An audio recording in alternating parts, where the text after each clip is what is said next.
बिस्मिल्लाहिर्रहमानिर्रहीम। अस्सलाम वालेकुम नाज़रीन, आप यूट्यूब चैनल देख रहे हैं। मैं इमरान खान हूँ। इमरान खान साहब का जो केस लगा हुआ है अदालत में तोशाखाना 2 वाला, उसकी समाअत मुलतवी कर दी गई है।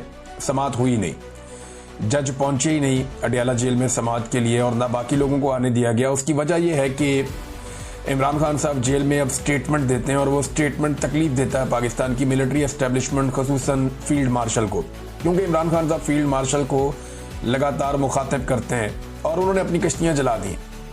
इमरान खान साहब अब असाब की एक लंबी लड़ाई में है और मैंने आपको पहले भी कहा कि वो टेस्ट मैच खेल रहे हैं मौजूदा एस्टेब्लिशमेंट के साथ। तो क्या एस्टेब्लिशमेंट के बाद इतना वक्त है कि वो इमरान खान के साथ एक लंबा टेस्ट मैच खेल सकेगी? मौजूदा एस्टेब्लिशमेंट हर एक को रिटायर हो जाना होता है, लेकिन आर्मी चीफ के दौरे अमेरिका को लेकर मामला बहुत हसास हैं और पूरा निज़ाम इस बात पे तुला हुआ है कि इस दौरे को मुकम्मल तौर पे पहले की तरह कामयाब बनाया जाए।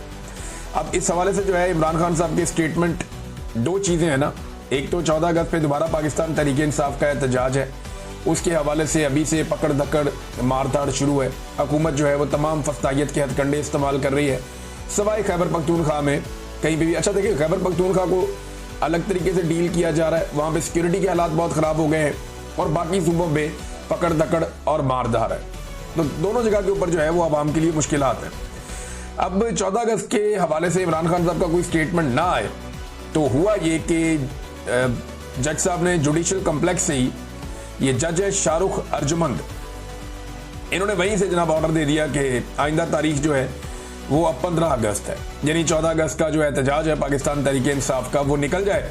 उसके बाद 15 अगस्त को इमरान खान साहब का केस चलेगा अडियाला जेल में, तो इसको आगे ले गए हैं। और साथ ही साथ आर्मी चीफ के दौरे से पहले दो लोगों ने ट्वीट किया, एक ख्वाजा आसिफ ने किया और एक शहबाज शरीफ ने किया।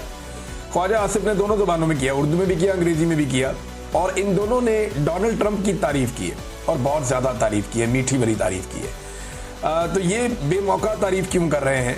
अभी तो डोनाल्ड ट्रंप ने पाकिस्तान के बारे में ऐसा कुछ नहीं किया। टैरिफ का मामला तो थोड़े दिन पहले हुआ था और पाकिस्तान के मामले में डोनाल्ड ट्रंप का कोई रिसेंट स्टेटमेंट या कोई ऐसी चीज़ भी नहीं है। लेकिन अजरबैजान और आर्मीनिया को लेकर पाकिस्तान के वजीर दिफा और पाकिस्तान के वजीर आजम दोनों ने एक एक ट्वीट किया है। बाकी दुनिया को इस बात की इतनी परवाह नहीं है, लेकिन पाकिस्तान इस वक्त अमेरिकी कैंप में पूरी तरह से डोनाल्ड ट्रंप की गोद के मजे ले रहा है। और पाकिस्तान के वजीर दिफा और वजीर आजम ने उस वक्त डोनाल्ड ट्रंप की तारीफों के पुल बांधे हैं जिस वक्त फील्ड मार्शल जो है वो अमेरिका जा रहे हैं। तो अब आप खुद ही समझदार है कि सारी चीजें एक साथ कैसे होती हैं। तहरीक इंसाफ ने नाज़रीन एक चीज शो की है, वो मैं आपको दिखाता हूं। ये आर्टिफिशियल इंटेलिजेंस का कमाल है। ये एक नहीं है, 2-3 तस्वीरें सोशल मीडिया पे गर्दिश कर रही हैं कि इमरान खान साहब मीटिंग कर रहे हैं और ये एक पुलिस वाला मेज के नीचे घुसा हुआ है, एक पर्दे के पीछे छुपा हुआ है। तो इस किस्म की आर्टिफिशियल इंटेलिजेंस की कुछ तस्वीर जो है वो सोशल मीडिया पे गर्दिश कर रही और वहां दिखाया जा रहा है कि जनाब ये छोटी सी मेज है, इसके नीचे पुलिस वाला छुपा हुआ है, आधा नजर आ रहा है हर तरफ से। तो यहां छुपकर कैसे एक पूरी साजिश को बेनकाब किया जा सकता है? यानी ये कैसे मुमकिन है कि पुलिस वाला उसी कमरे में मौजूद हो जहां पे इमरान खान साहब एक बड़ी घिनौनी किस्म की मुबैना तौर पे साजिश कर रहे थे। अब मैंने पाकिस्तान तहरीक इंसाफ के वकला को भी कहा कि इमरान खान के कमरे में वहां पे तो मैं भी गया हुआ हूं और मैंने वो देखा हुआ है जहां पे वो मीटिंग इमरान खान करते थे सबसे।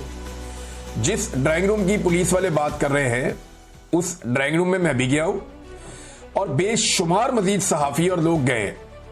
हजारों लोग मेरे ख्याल में इमरान खान साहब से इंटरेक्शन करते थे हर महीने, तो बहुत सारे लोग वहां जाते रहे। अब इमरान खान साहब रोजाना तो फर्नीचर चेंज करते नहीं थे, उनका तो जब तक फर्नीचर फट नहीं जाता, सोफे फारग नहीं हो जाते, टूट फूट नहीं हो जाती, तब तक वो चेंज नहीं करते। तो वहां पे वो सामान आज भी पड़ा हुआ होगा और वहीं पे होना चाहिए, क्योंकि इमरान खान साहब की गिरफ्तारी के बाद किसने उसको बदलना है।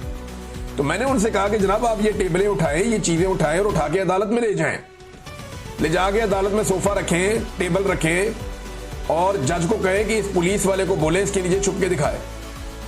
अगर ये इसके नीचे छुप गया तो आप हम सबको फांसी लगा दें। छोटी छोटी टेबलें हैं वहां पे, वो बड़ी टेबल थी नहीं ऐसी जिसके नीचे बंदा ऐसे छुप जाए और पूरा गायब ही हो जाए, नजर ही ना आए। और ना कोई ऐसे पर्दे बिछे हुए थे कि जिनके अंदर नीचे बंदा घुस जाएगा। ये कोई शादी वाला वो माहौल तो नहीं बना हुआ था कि बड़े से हाल के अंदर बहुत बड़ी बड़ी गोल टेबलें होती हैं जिनके ऊपर पूरे पूरे पर्दे लटक रहे होते हैं, जिनके नीचे अंदर बंदा घुस जाए तो बंदा बाद में नजर नहीं आता है। कोई डाइनिंग टेबल जैसी सूरत हाल हो, बहुत बड़ी कोई डाइनिंग टेबल है जिसके नीचे बंदा घुस जाए तो वो अंदर नजर नहीं आता, किसी के पैरों पे भी टच नहीं होता। बड़ी अजीबोगरीब किस्म की ये कहानी सुनाई गई है और अदालत ने इस कहानी पे यकीन करते हुए फैसला भी दे दिया। अब आर्टिफिशियल इंटेलिजेंस के जरिए से जो काम पाकिस्तान तहरीक इंसाफ कर रही है, ये काम पाकिस्तान तहरीक इंसाफ प्रैक्टिकली कर सकती थी। अभी भी उठाएं टेबल सामने रख के अलीमा खान प्रेस कॉन्फ्रेंस करें कि ये वो टेबल है जिसके नीचे पुलिस वाला छिपा हुआ था। अब बताएं, पुलिस वाला इसके नीचे छुप के दिखाए ना कि इसके नीचे बंदा कैसे छुप सकता है। बहरहाल एक और नाज़रीन खबर है और ये बड़ी इंटरेस्टिंग है। अब भारतीय डिफेंस की जानिब से भी एक दावा सामने आया और ये भारतीय एयर चीफ है। भारतीय एयर चीफ ने बहुत अजीबोगरीब दावा कर दिया है और ये मज़ाइका खेज दावा है। इनका नाम है जी अमरप्रीत सिंह। अमरप्रीत सिंह जो है वो भारतीय एयर चीफ है और इनके दौर में भारत के तैयारे पाकिस्तान ने गिराए, तबाही फेर दी इंडियन एयरफोर्स की और इंडियन तैयारे जो हैं वो एक एक करके गिरे। राफेल तैयारे की तबाही करवा के वहाँ फ्रांस की मार्केट भी डाउन कर दी और चाइना का बहुत फ़ायदा हो गया इसमें। तो जनाब अब वो ये कह रहे हैं कि जी हमने भी पाकिस्तान के 6 तैयारे तबाह किए थे। इतने महीने गुजर गए, मई के महीने में लड़ाई हुई थी, जून, जुलाई, अब ये अगस्त चल रहा है। 3 महीने के बाद इंडियन एयर चीफ आता है और वो आकर कहता है जी हमने भी इंडिया पाकिस्तान के तैयारे तबाह किए थे। तो दुनिया पागल है कि मान लेगी ये बात? भाई जब तबाह किए थे तब बताना चाहिए था। कहते जी हमारे पास सबूत है, हमने पाकिस्तानी तैयारे तबाह किए थे, कुछ हमने हवा में तबाह कर दिए थे, कुछ खड़े हुए भी हमने तबाह कर दिए थे और एक पाकिस्तान का कोई बड़ा सर्वेलेंस वाला तैयारा है वो भी हमने तबाह कर दिया था। हाँ, ये पाकिस्तान के साथ हुआ था कराची मेहरान एयरबेस पे, जब हमारा एक बड़ा तैयारा तबाह किया गया था जो बहुत कीमती था। वो उस वक्त एक हुआ था हमारे साथ वाकया, लेकिन ये बिल्कुल झूठ है, इसका कोई सबूत इनके पास नहीं है। और पाकिस्तान का जो एक्शन था जिसमें इंडियन तैयारे गिरे हैं, वो पूरी दुनिया के अंदर सब लोग मानते हैं। अमरीकी सदर कहता है बार बार इनके तैयारे गिर गए, उनको शर्मिंदा करते हैं, उनकी अपनी पार्लियामेंट के अंदर सब कहते हैं। तो इंडिया बहुत बुरी तरह एक्सपोज हुआ। वो अपने लोगों को खुश करने के लिए प्रोपेगेंडा चला रहे हैं क्योंकि हमारी आवाज़ इंडिया तक पहुंचती नहीं है। इन्होंने हमारे सारे चैनल्स इंडिया में ब्लॉक कर दिए। इंडिया में क्या, इधर हमारे पाकिस्तानी एस्टेब्लिशमेंट ने पाकिस्तान में भी ब्लॉक कर दिए। ये हालात पैदा कर दिए गए। अच्छा, जो इंडियन क्लेम है उसके बाद किसी किस्म का दुनिया से कोई भी किसी किस्म का रद्द-ए-अमल भी नहीं आया क्योंकि लोगों को इस बात का आइडिया है कि ये आदमी ने बोंगी मारी है और अपने लोगों के बीच में बैठ के एक बड़क मारी है, इसकी कोई हैसियत है नहीं। हकीकत से इसका दूर दूर तक कोई ताल्लुक नहीं है।